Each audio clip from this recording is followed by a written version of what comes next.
Noon students. Today we will discuss the further topic of compression member, in which we will learn how to design a compression member numericals. Let's we start. Design of axially loaded compression member struts. जो हमारे इसमें हमें क्या करना है, जो हमारे compression member के स्ट्रट्स होते हैं उसे डिज़ाइन करना है। स्ट्रट्स हमारे जो ट्रसेस में छोटे पार्ट्स होते हैं, ये स्ट्रट्स होते हैं जो सपोर्ट्स दी जाती हैं, उसको हमें डिज़ाइन करना है कि कैसे हम उसके न्यूमेरिकल में सॉल्व कर सकते हैं। फिर सबसे पहले हमें क्या करना है, find out the approximate gross sectional area required, कि सबसे पहले हमें एक ग्रॉस सेक्शनल एरिया रिक्वायर्ड करना पड़ता है किसी भी सेक्शन के लिए, कि हमें कौन सा सेक्शन अडॉप्ट करना है उस पर्टिकुलर जो हम स्ट्रक्चर बना रहे हैं, कि कौन सा सेक्शन मेरा फुलफ़िल रहेगा उसकी रिक्वायरमेंट के अकॉर्डिंगली। तो ग्रॉस सेक्शनल एरिया जो हम कैलकुलेट करते हैं वो कैसे करते हैं, लोड अपॉन हमारी कंप्रेसिबल स्ट्रेसेस, जो हमारी सिग्मा एसी है। सिग्मा एसी होता है हमारा permissible axial compressive stress in newton per mm square, जो हमारी न्यूटन पर एमएम स्क्वायर जो हमारी परमिसिबल स्ट्रेसेस होंगी। अब स्ट्रट है तो कॉलम्स पढ़ रहे हैं हम, मतलब कि कंप्रेशन मेंबर पढ़ रहे हैं, तो कंप्रेशन मेंबर में कंप्रेशन फोर्स लगेगी, टेंशन फोर्स नहीं लगेगी। तो इसलिए जितनी भी होगी आपकी परमिसिबल एक्साइल कंप्रेसिव स्ट्रेस, जो भी जितनी भी वैल्यूज़ होंगी वो कंप्रेशन में ही होंगी। फिर assume sigma AC equal to 18 newton per mm square for strut of roof truss, जो हमारी सिग्मा एसी है मतलब कि परमिसिबल कंप्रेसिव स्ट्रेसेस हैं, किसके लिए, स्ट्रट के लिए, वो हम लेंगे 80 न्यूटन पर एमएम स्क्वायर। ठीक, सिग्मा एसी की वैल्यू हम रूफ ट्रस के लिए वो कितनी लेंगे, 80 न्यूटन पर एमएम स्क्वायर। फिर हम क्या करेंगे, choose a trial section from the steel table by using the gross sectional area required. फिर हम स्टील टेबल से एक सेक्शन को उठाएंगे, अडॉप्ट करेंगे और देखेंगे जो भी हमारा इस वाले एरिया से मिलता जुलता सेक्शन होगा उसे अडॉप्ट करेंगे। फिर देखेंगे उसके आगे फर्दर कैलकुलेशन करेंगे, find the least radius of gyration of the trial section from the steel table, जो हमारा ट्रायल सेक्शन है। Trial section in the sense कि हम कोई भी सेक्शन अडॉप्ट कर रहे हैं जो कि उसके एरिया से मिलता जुलता है, वो फुलफ़िल हो गया तो ठीक है, नहीं तो हम ट्राई अनदर सेक्शन करते हैं, जो वो फुलफ़िल हो गया तो हम उसको ही अडॉप्ट कर लेंगे और उससे आगे क्वेश्चन डिज़ाइन कर देंगे। तो जब हम जो सेक्शन उठाते हैं उसमें हम क्या क्या प्रॉपर्टीज़ देखते हैं, मतलब उसकी कैसे कैलकुलेशन करते हैं वो देखना है। कि find the least radius of gyration of the trial section from the steel table, the least radius of gyration is the minimum of r x x, r y y, r u u and r v v. These are the values are available in steel table. जितनी भी ये सारी value हैं, r x x, r y y, r u u and r v v, ये आपको सारी की सारी स्टील टेबल में मिल जाएंगी। स्टील टेबल मैंने पहले भी अपने प्रीवियस जो वीडियोस थी उसमें मेंशन किया था कि आप कैटसन की स्टील टेबल ले सकते हैं, मार्केट में अवेलेबल है, नियर अबाउट 80 to 90 रुपीज़ वो आपको मार्केट से मिल जाएगी। पूरी की पूरी स्टील टेबल होती है, उसमें सारे के सारे जितने भी हमारे सेक्शन अवेलेबल हैं मार्केट में, चैनल हो गया, टी सेक्शन हो गया, वो सब आपको मिल जाएगा उसके अंदर। इस बुक में पीछे दे रखी है इन्होंने, तो हम यहाँ पे भी अडॉप्ट कर सकते हैं वैल्यू कि वो कौन सी है। अगर हम बीम की बात करें या कॉलम की बात करें, तो जितने भी हमारे आई सेक्शन होते हैं वही हमारे बीम के लिए और कॉलम के लिए यूज़ करे जाते हैं। ये वाला आई सेक्शन, तो ये वैल्यूज़ हमें मिल सकती हैं। तो इसमें आप देख भी सकते हो कि r x x, r y y आपकी अवेलेबल है, जो वो चीज़ बोल रहा है कि आपको क्या क्या चाहिए, r x x, r y y, r u u, r v v.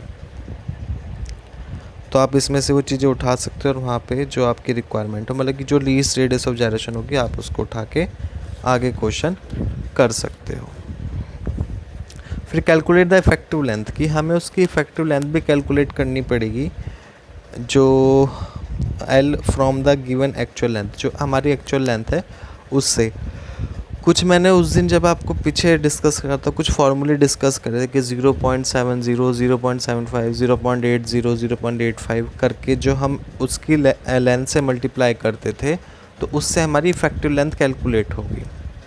तो find the slenderness ratio, lambda से डिनोट करते हैं, और स्लेंडरनेस रेशो जो होता है effective length upon least radius of gyration, जो आपका in r x x, r y y, r u u, r v v में से मिनिमम आएगा वो रखोगे और इफेक्टिव लेंथ आप कैलकुलेट करोगे। जिस हिसाब से आपका क्वेश्चन होगा उसके हिसाब से आपको उतनी ही वैल्यू उसकी गिवन लेंथ में मल्टीप्लाई करनी पड़ेगी, वहीं से आपको इफेक्टिव लेंथ मिल जाएगी। Find sigma ac from given f y and calculate lambda from table 5.2। Sigma ac हमें फाइंड करना होता है, ठीक। Find sigma ac from given f y के अकॉर्डिंगली हमें सिग्मा एसी फाइंड करना है और कैलकुलेट करना है लैम्डा फ्रॉम द टेबल 5.2, जो कि टेबल आपकी ये वाली है 5.2। इसमें आपको लैम्डा की वैल्यू फाइंड करनी है। इसमें हमें जो इंटरपोलेशन मेथड यूज़ करना पड़ता है कि दो वैल्यूज़ के बीच में से हमें एक तीसरी वैल्यू की वैल्यू निकालनी पड़ती है। इन द सेंस कि अगर 10 और 20 के बीच में जो मेरी वैल्यूज़ गिवन है वो 10-10 के गैप में गिवन है, पर लेकिन अगर मुझे 15 की वैल्यू चाहिए तो मुझे कैलकुलेशन से निकालनी पड़ेगी, जो आप लाइन इक्वेशन के अकॉर्डिंग भी निकाल सकते हो। वो फार्मूला हम अभी डिस्कस कर लेंगे जब आगे क्वेश्चन करेंगे, आप उसमें देख सकते हो कि कैसे हम कैलकुलेट करते हैं।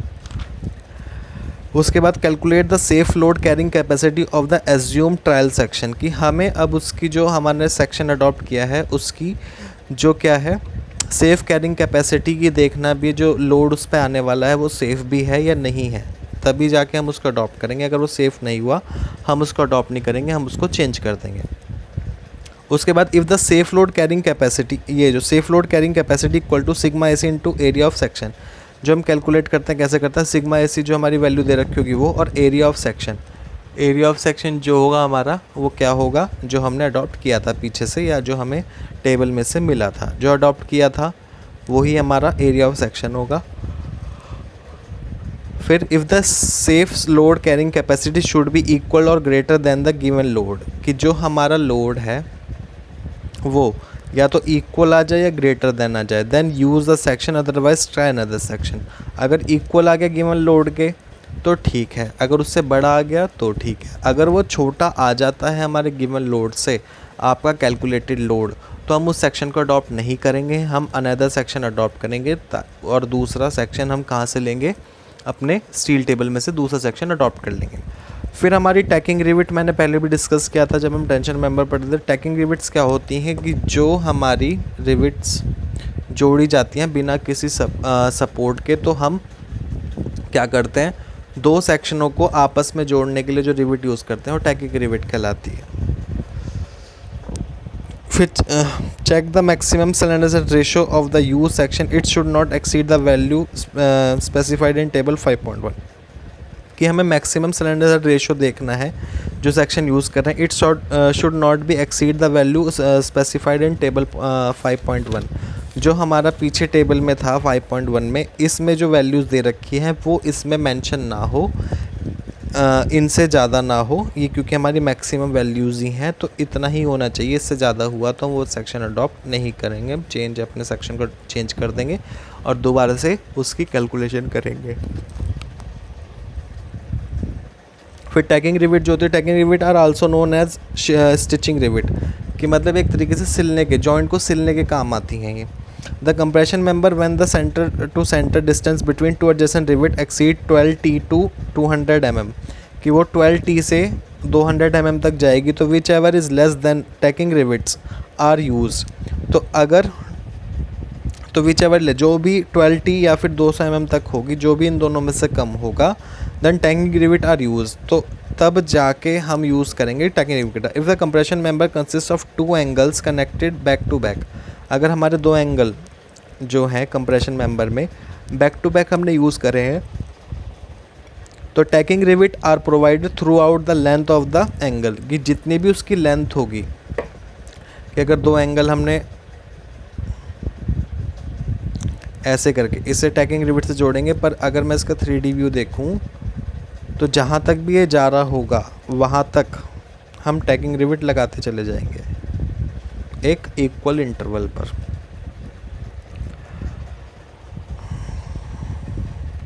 इन addition to connection at ends, in addition to connection at ends कि मतलब जो उसके एंड्स होंगे उसे कनेक्शन देने के लिए at suitable interval so that the member act as one unit, तो हम एक सुटेबल इंटरवल पे मतलब जो उसकी स्पेसिंग देंगे एक सुटेबल देंगे, ताकि जो उसका जो हमारा मेंबर बन रहा है वो एक ही यूनिट बने, वो अलग अलग यूनिट ना बने। The spacing of tagging rivet compression member should be so kept that the cylinder ratio of each member between the connection is not less than, जो हमारा सेक्शन होगा वो लेस देन नहीं होना चाहिए किसके, 40 नॉर मोर देन 60, या तो 40 से भी कम ना हो और 60 से भी कम ना हो। The spacing between two tagging rivets should not exceed 600 mm, कि जो हमारी स्पेसिंग है, the spacing between two tagging rivets should not be exceed 600 mm, दो रिविट्स के बीच में जो हमारी स्पेसिंग होगी वो 600 mm से कम नहीं होनी चाहिए, ज़्यादा नहीं होनी चाहिए। Table 5.3 shows the minimum diameter of tagging rivets. जो मेरा 5.3 टेबल है उसमें मुझे दिखा रखा है कि up to and including 10 mm minimum rivet diameter 16 mm, कि 16 mm, more than 10 up to 16 mm 20 mm, more than 16 mm 22 mm, कि मतलब अगर आपकी जो थिकनेस हुई मेंबर की वो 10 हुई तो वहाँ पे 16 mm की रिविट लगेगी, अगर 10 हुई या और 16 के बीच में हुई तो 20 mm लगेगी, और 16 से बड़ी हुई तो वहाँ पे 22 mm की रिविट आपको लगानी पड़ेगी। Minimum diameter tagging rivet from different thickness of member, की जितनी थिकनेस होगी उसके हिसाब से हमारी रिविट भी की थिकनेस या डायमीटर भी वेरी करेगा। फिर हमारे आते हैं मेंबर्स की रिकमेंडेड स्ट्रक्चरल शेप्स, जो हमारी रिकमेंडेड करी गई हैं, मतलब कि सजेस्ट करी गई हैं वो स्ट्रक्चर की shapes. Column of industrial building, I section built up one, और चैनल सेक्शन, की चैनल सेक्शन से हम एक पहले ही बताता बैक टू बैक बना के कॉलम बना सकते हैं, और हमारा आई सेक्शन से हम भी कॉलम खड़ा कर सकते हैं। कंप्रेशन में बस face frame, circular hollow section CHS, circular hollow section CHS जो हमारा डिनोट करता है वो सर्कुलर हॉलो सेक्शन को डिनोट करता है। स्क्वायर हॉलो सेक्शन भी SHS, सर्कुलर होगा तो C, स्क्वायर होगा तो S। फिर हमारे small span roof truss, single angle CHS, SHS, rectangular, तो हमारा सर्कुलर हॉलो सेक्शन भी हो सकता है, हमारा स्क्वायर हॉलो सेक्शन भी हो सकता है, रेक्टेंगुलर भी हो सकता है। फिर वेब मेंबर्स के लिए हॉलो सेक्शन चाहिए हमें, और हमारे राफ्टर एंड बॉटम टाइज के लिए क्या चाहिए, double angles back to back, और CHS, RHS, SHS and T sections. फिर हम पढ़ेंगे कि मेंबर्स और टाइप्स ऑफ क्रॉस सेक्शन जो हमारे होते हैं वो कैसे होंगे। Medium and long span roof, जो इससे अगला था, medium and long span roof, web members और राफ्टर्स। तो डबल चैनल्स के लिए 4 एंगल्स चाहिए, डबल चैनल विद प्लेट्स के लिए 4 एंगल एंड प्लेट चाहिए, ठीक। फिर slenderness ratio to be assumed while selecting trial section, जो हमारे स्लैंडरनेस रेशियो होने चाहिए एज्यूम के लिए, एज्यूम सेक्शनों के लिए, वो ट्रायल सेक्शन जो हम करते हैं उसके लिए क्या होनी चाहिए। सिंगल एंगल के लिए 100 to 150, डबल एंगल के लिए 80 to 120, सिंगल चैनल के लिए 90 to 150, डबल चैनल्स के लिए 40 to 80, सिंगल आई सेक्शन के लिए हमारी होनी चाहिए 80 to 150, डबल के लिए होनी चाहिए, डबल आई सेक्शन के लिए 30 to 60, circular hollow section, rectangular hollow section and hollow section के लिए हमारी होनी चाहिए 90 to 110, ठीक। तो यहाँ पे इसका थ्योरी पोर्शन ख़त्म होता है, जो इसमें वैल्यू मतलब जो भी जानकारी थी वो मैंने अपनी तरफ से कोशिश की है कि आप तक पहुँच जाए। अब हम इसका न्यूमेरिकल पोर्शन पढ़ेंगे अपनी अगली वीडियो में। Thank you. और प्लीज़ वीडियो को देखने के बाद या देखने से पहले उसे लाइक और सब्सक्राइब ज़रूर कर दें, और या उसको शेयर कर दें आगे, ताकि और बच्चों की भी मदद हो सके। Thank you so much.